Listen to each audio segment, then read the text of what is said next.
어부의 딸 이금숙. 금숙아 니는 커서 뭐가 되고 싶드나? 이 이야기는 포항에 사는 62세 이금숙님의 사연을 재구성하였습니다. 제 아버지는 어부였습니다. 평생을 바다에서 그물질을 하면서 두 딸을 키워내셨죠. 아주 어릴 적부터 아버지가 바다에 나가신 날에는 저희 자매도 선착장으로 가서 술래잡기를 하며 아버지를 기다렸습니다. 이윽고 통통배가 선착장으로 들어오고 아버지가 내리시면 두 딸을 위한 바구니를 따로 챙겨 내리셨어요. 그 바구니에는 문어나 소라, 불가사리 같은 저희 자매의 장난감이 들어있곤 했어요. 하루는 아버지가 금수가 니는 커서 뭐가 되고 싶드나? 물으셨어요. 평생 아버지 옆에서 아버지 들어오는 배 기다릴랍니다 대답하니 아버지는 제 머리를 쓰다듬으며 아이다 서울 나가래이 거기 가서 편하게 살아라 말씀하셨죠. 그때는 이해하지 못했어요. 시간이 흘러 저도 자식을 키우는 부모가 되었고 자식을 바라보는 제 입에서도 50년 전 아버지처럼 똑같은 말을 하고 있네요. 이제는 볼 수 없는 아버지. 평생 바다에서 고생하셨으면서도 바다에 뿌려달라고 말씀하신 아버지. 너무 보고 싶네요. 구독과 좋아요는 사랑입니다. 순자 언니. 이 이야기는 대구에 사시는 68세 이정임님의 이야기를 재구성하였습니다. 저는 칠곡의 깡촌에서 태어났습니다.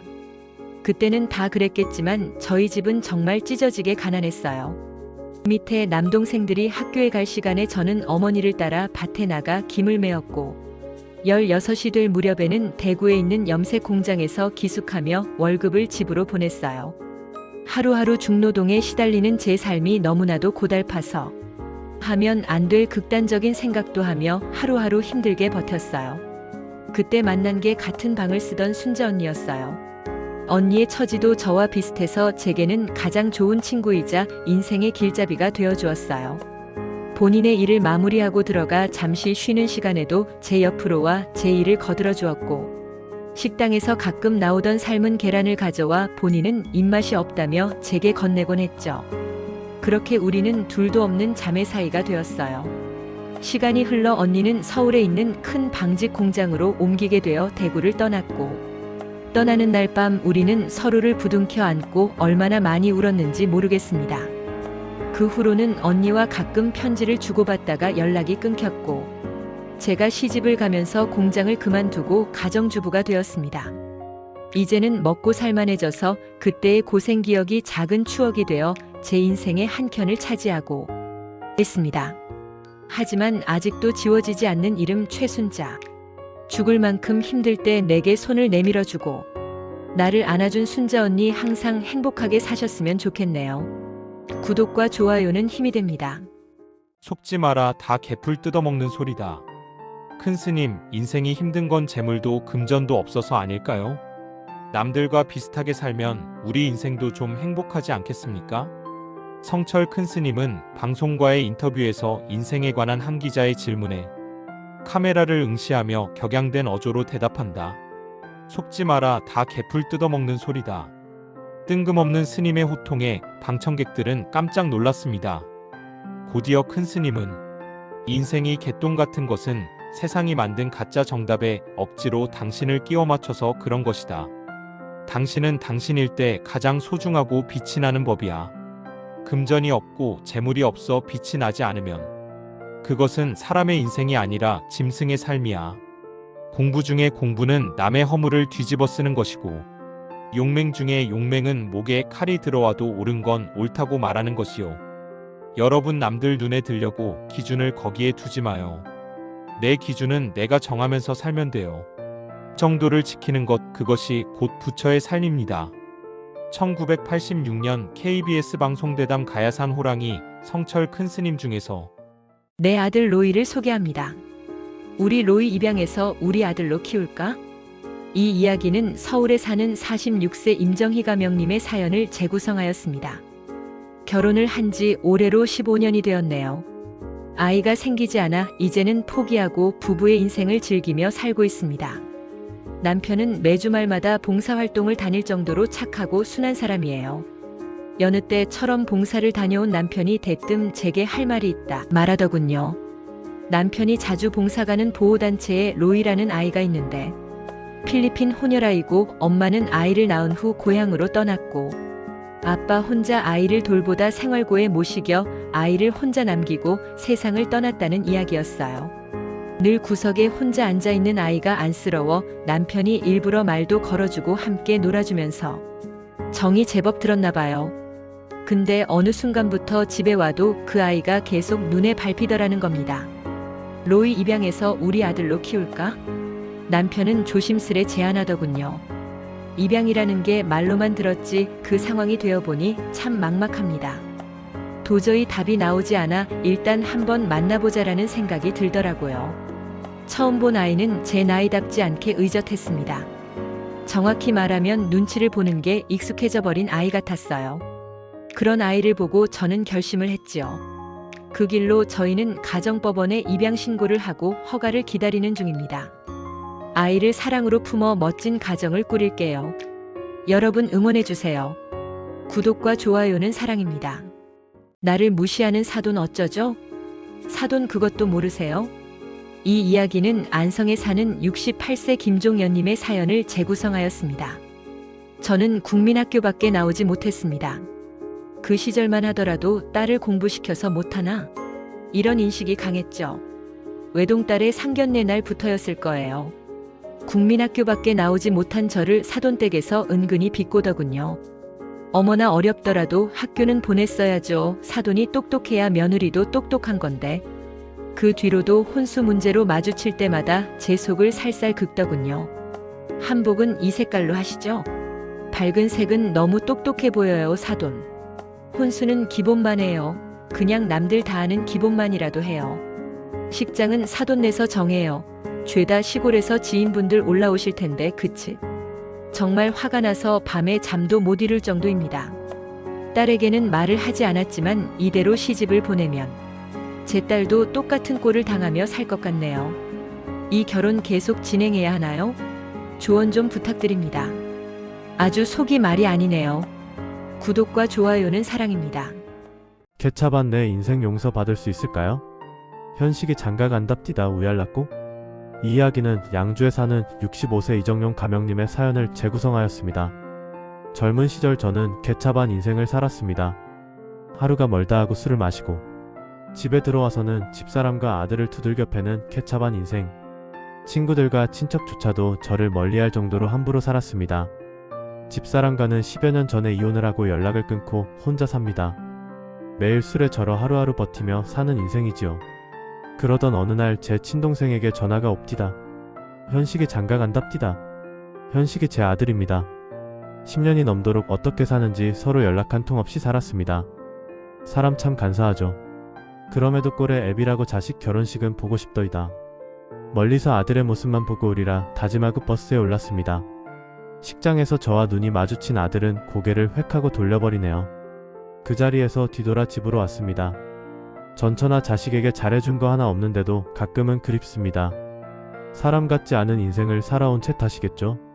참 서럽고 속이 상해서 소주를 들이켰습니다. 저는 용서받을 수 있을까요? 구독과 좋아요는 힘이 됩니다. 아내에게 명품 가방을 선물했습니다.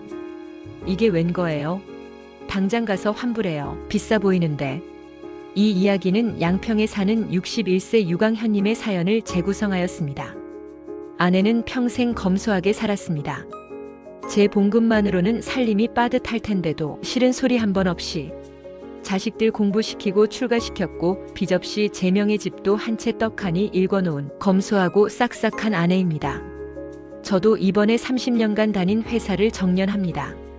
밀린 퇴직금을 정산받고 그동안 고생한 아내에게 어떤 선물을 할까 고민을 했어요. 친구들에게도 물었고 자식들에게도 조언을 구했죠. 결국은 평생 검소하게 살아온 아내를 위해 명품 가방을 하나 사주기로 결심했죠. 저녁상을 차리고 있는 아내에게 다가가 가방을 불쑥 내밀었죠. 아내는 깜짝 놀라 눈물부터 터트리네요. 내가 너무 미안해 여보. 그동안 먹고 사느라 자식 키우느라 힘들었지? 아내에게 그동안 고마웠다 말하고 안아주었습니다. 아내는 선물 받은 가방을 주방 서랍 꼭대기에 고이 모셔놓고 꺼내지도 않네요. 자주 만지면 다를까봐 그렇다는데 그동안 제가 너무 무관심했네요. 여러분도 사랑하는 사람에게 먼저 고맙다 말해보세요. 은퇴를 했지만 요즘은 하루하루가 너무 행복하네요. 구독과 좋아요는 사랑입니다. 며느리는 손님입니다. 그날 나는 남이 되어주기로 결심했습니다. 며느리가 시집을 오던 날 나는 엄마가 되어주기로 결심했습니다. 하지만 이 착각은 얼마 못 가더군요. 이 이야기는 화순에 사는 65세 정미자님의 사연을 재구성하였습니다. 아들밖에 없는 집에 시집 온 며느리. 저는 며느리를 위해 엄마가 되어주기로 결심했죠. 하지만 그 결심은 얼마 지나지 않아 깨지고 말았습니다. 딸처럼 생각해서 건넨 조언은 아이에게 간섭이 되었고, 가까워지려 노력했던 마음은 아이에게 부담이 되었나 봅니다. 아가야, 남편과 다툼이 있을 땐 먼저 다가가는 것이 어떨까? 아가야, 싱크대는 이렇게 청소를 해야지 묵은 때가 벗겨진단다. 며느리의 입장에서는 제가 건넨 말들이 부담이 되었나 보네요. 그 뒤로는 살림이 서툴러도 못 본 척했고 부부싸움을 해도 며느리의 편을 들고 나섰습니다. 그렇게 적당한 거리를 두자 이제는 며느리가 먼저 손을 내밀어 주네요. 며느리를 귀한 손님으로 대하자 이제는 서로 편하게 대화를 나누며 지냅니다. 혹시 며느리를 딸처럼 생각하는 시어머니들, 며느리는 절대 딸이 될 수 없어요. 귀한 손님처럼 대접하면 서로 편해집니다. 구독과 좋아요는 힘이 됩니다. 내 딸 무시하는 사위놈 혼군형을 내주마. 야, 이놈아, 누구한테 소리를 지르냐? 이 이야기는 송도에 사는 54세 박성애 가명님의 사연을 재구성하였습니다. 제 딸과 사위 이야기입니다. 둘은 대학교에서 커플로 사귀다 덜컥 아이가 생겨 결혼을 하였어요. 이른 나이에 부모가 되니 둘 다 스트레스가 많나 봐요. 툭하면 싸우고 다투고 아주 난리도 아닙니다. 어느 날은 제가 딸네 집에 반찬을 가져다 주러 잠시 들렀죠. 아이는 내가 볼 테니 너는 눈 좀 붙여라. 그렇게 딸을 잠시 재우고 저는 손주를 업고 거실을 정리하기 시작했어요.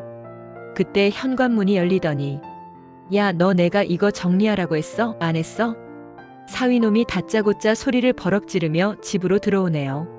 저와 눈이 마주친 사위는 아니 언제 오셨어요? 오신다고 말씀 좀 해주시지. 쭈뼛거리고 서 있네요. 사위의 얼굴과 태도를 보자 그동안 참아왔던 화가 폭발해버렸습니다. 네가 뭔데 내 딸한테 야야 너 이렇게 부르는 거야? 남의 소중한 딸 데려다가 소리 지르고 윽박 지르는 게 사람이야? 젖먹이 돌보는 애한테 큰 소리 치는 게 사람이냐고. 아이를 업은 것도 잊은 채 미친 사람처럼 사위를 한참 쏘아붙였습니다. 한 번 더 이런 모습을 보이면 딸과 손주를 다 데리고 가겠다고 선언하고 집을 나왔습니다. 정말 화딱지가 나서 잠도 못 이룰 것 같네요. 애들 이혼시켜야 되나요? 어찌해야 하나요? 참 답답합니다. 구독과 좋아요는 사랑입니다. 예비시댁에서 밥 먹다가 파혼한 사연. 이 이야기는 광명에 사는 37세 이미진님의 사연을 재구성하였습니다. 세상에 이런 집이 있다니? 저는 정말 깜짝 놀랐어요. 남자친구와 인연을 만났고 서로 결혼을 약속하였죠. 예비시댁에서는 제가 궁금하다며 집으로 식사 초대를 해주셨어요. 감사한 마음에 예비시댁으로 갔고 시댁 가족과 함께 모여 밥을 먹다가 깜짝 놀랐어요. 식탁 위에는 먹음직스런 갈비찜이 놓여 있었는데 그 갈비찜을 담은 그릇이 중국집 그릇이네요. 중화루라고 선명하게 써있는 하얀 중국집 접시 말이에요. 저는 이해가 되지 않았어요. 꾸역꾸역 밥을 다 먹으니 이번에는 디저트를 준비해 주셨어요. 어머님이 경단떡과 콜라를 내오시면서 떡이 몇 달 전에 돌잔치에서 받은 건데 냉동해 놓으니 먹을만하네. 이렇게 말씀하시더라고요. 함께 주신 콜라는 김이 다 빠진 설탕물이고요. 참 별 생각이 다 들더라고요. 내가 유난을 떠는 건가 싶어 곰곰이 생각을 해보아도 손님을 불러놓고 중국집 그릇에 식사를 하고 유통기한 지난 떡과 음료를 내어주신다는 게 도무지 이해가 되지 않네요. 결국은 이 일로 남자친구와 대판 싸우고 헤어졌어요. 집마다 스타일이 모두 다른 건 인정하겠는데 제가 겪은 일은 도무지 이해가 안 되네요. 구독과 좋아요는 사랑입니다.